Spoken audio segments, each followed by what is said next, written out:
Well, my name is Billy Richardson.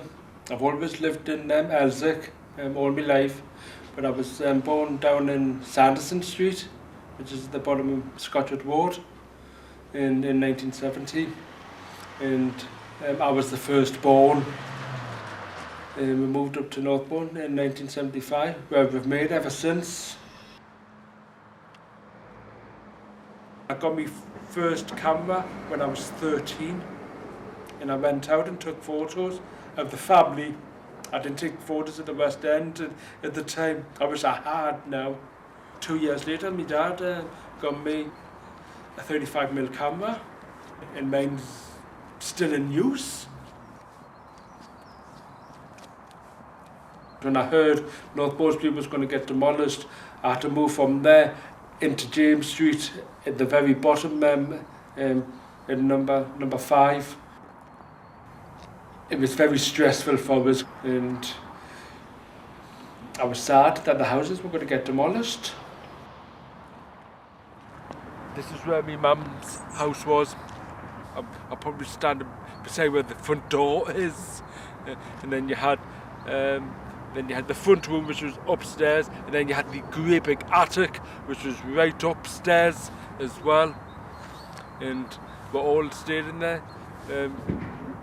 And we had very fond memories of living in 36, because we lived in there for over 20 years. I think everybody probably got a letter through their houses, including my mum's friends, neighbours. Everybody would have got a letter through their door saying that home housing are going to get the houses demolished. I had to do something, and I went out with my camera and took photos, and then when I got my camcorder, I went out with it and took some video footage before the demolition, because when they've gone, they've gone. That history would have been gone forever. Well, it has gone, but I'm glad I caught it before all the demolition happened. So what I've done was, I filmed the houses, I recorded the houses whilst they were still up, because I wanted to get them before they were all coming down, and that was my first recording of it. And then the process of them getting demolished each day, I was getting to update it every day for many months. I just wanted to capture almost the whole area in panoramic view, to show people what it was like. Well, the first stage was people moving out, and then when everybody moved out, the second stage would have been get Thompsons in and clear every house, take the floorboards out, take the doors off, the windows, front and back. What else? Rip the sin room floor out, everything. And then when that had finished, stage 3 was the demolition.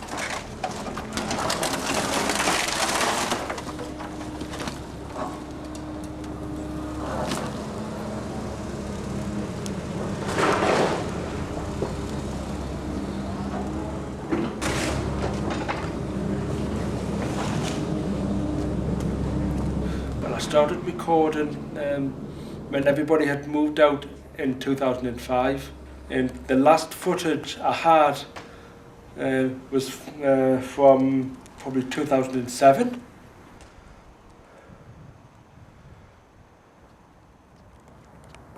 Whilst I was walking up here as well, I saw the floorboards as well as the bricks from the houses, and I got a bit upset at that.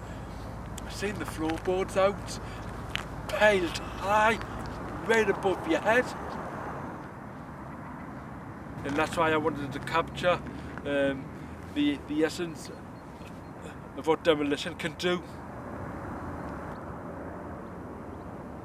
It was 1983.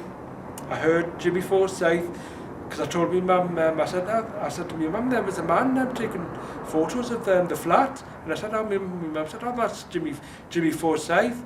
And I said, who's he? He takes photos, and he was my inspiration. He took hundreds of photos, and his photos still live on. It's history. It's where people used to live, and they're not going to see the houses ever again. And it was like I was stepping into their shoes, documenting it for them.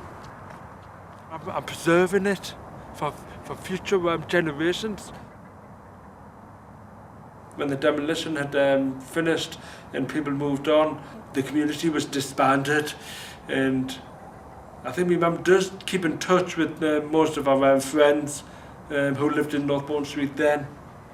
But the majority of Northbourne Street, people moved along this way, along this area in Benwell.